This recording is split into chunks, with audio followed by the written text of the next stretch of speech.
Halo, Assalamualaikum warahmatullahi wabarakatuh. Perkenalkan, nama saya Rosa Widianingrum, NIM 206151044 dari kelas Tadris Bahasa Indonesia 2B, mahasiswi IAIN Surakarta. Di sini saya akan sedikit menceritakan isi dari sebuah novel yang berjudul Putri Cina, karya Sindunata. Novel ini diterbitkan pada tahun 2007 oleh PT Gramedia Pustaka Umum. Tebal buku ini sekitar 308 halaman. Dalam novel yang berjudul Putri Cina ini mengisahkan dua orang putri Cina. Yang pertama bernama Putri Chin, seorang selir Prabu Brawijaya, Raja Kerajaan Majapahit.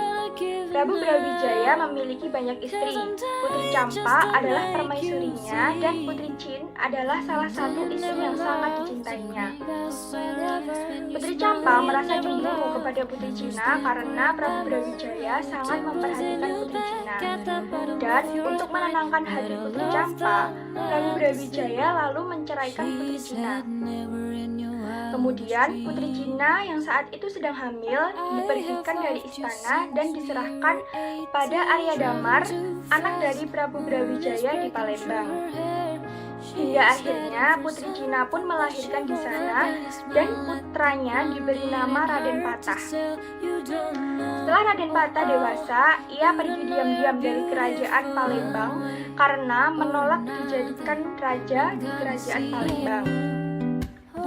Kemudian ia pun memberontak ayahnya sendiri, yaitu Prabu Brawijaya, yang menyebabkan lengsernya kerajaan Majapahit dan digantikan dengan kerajaan Demak. Setelah ia menjadi penguasa baru di Jawa, ia tidak pernah lagi menemui ibunya, yaitu Putri Cina. Dari sini, Putri Cina merasa gundah, mulai dari ia dibuang oleh suaminya karena kecemburuan Putri Campa dan dilupakan oleh anak yang sangat dicintainya.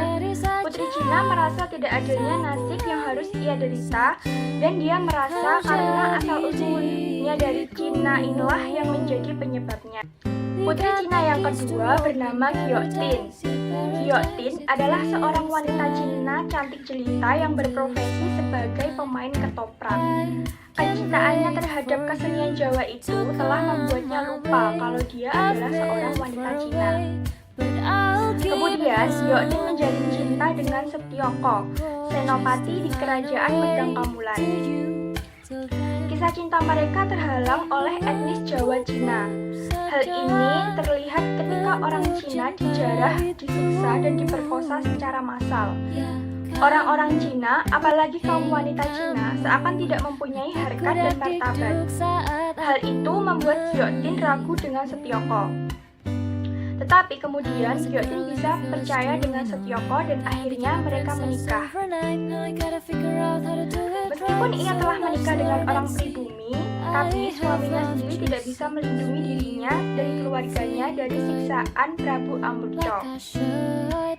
Diceritakan dalam novel tersebut, Giotin dan kedua kakaknya hendak pergi ke negeri Singa. Dan ketika ia dan kedua kakaknya sedang mengemasi barang-barangnya, datang dua orang yang bertopeng, kemudian membungkam mulut mereka dan memperkosa kedua kakaknya lalu membunuh kedua kakaknya. Setelah itu, ada yang menyelamatkan Giotin, yaitu Radi Prawiro, seseorang yang dari dulu sangat mencintai Giotin hingga saat itu. Jiwa Giotin sempat tergoncang karena diperkosa oleh Radi Prawiro dan Prabu Amukco Sabdo, raja dari Radi Prawiro. Akhirnya, Giotin tahu bahwa ini semua merupakan skenario yang dibuat oleh Prabu Amukco Sabdo dan Radi Prawiro untuk dapat memiliki Giotin dan karena dendam terhadap Setyoko. Pada akhir cerita, kebenaran pun terungkap. Radi Prawiro berusaha membunuh Setyoko dengan anak panah, tetapi anak panah itu salah sasaran dan mengenai Giotin hingga ia tewas. Radi Prawiro terus meluncurkan anak panahnya dan akhirnya Setyoko pun meninggal sambil memeluk tubuh istrinya. Tokoh-tokoh pengarang wanita. 1. Laros dengan karyanya Wajah-Wajah Cinta. 2. Titik WS dengan karyanya Sang Nyonya. 3. Mirawe dengan karyanya Cinta Tak Pernah Dusta. 4. Iko Supomo dengan karyanya Kabut Sutra Ungu. 5. Mario Sarjono dengan karyanya Pilihan Terakhir. Karya-karya pengarang keturunan Tionghoa. 1. Ada novel drama di Boven Digul yang dikarang oleh Kue Tek Hoi yang berani menyentuh masalah hakiki dan kontradiksi pokok masyarakat jajahan pada kurun 1920-an dan secara terbuka mengaspirasi semangat keindonesiaan. 2. Karya-karya Teo Tien Boen. 3. Lim Kim Hock yang memulai karirnya dengan menulis Siti Akbari. 4. Neo Joelan yang menyadur hikayat Sultan Ibrahim. 5. Lim Kuan Hian dengan menulis Niwoi Kong Kapiten Tionghoa di Betawi dalam tahun 1740, terbit tahun 1912. Sekian dari saya.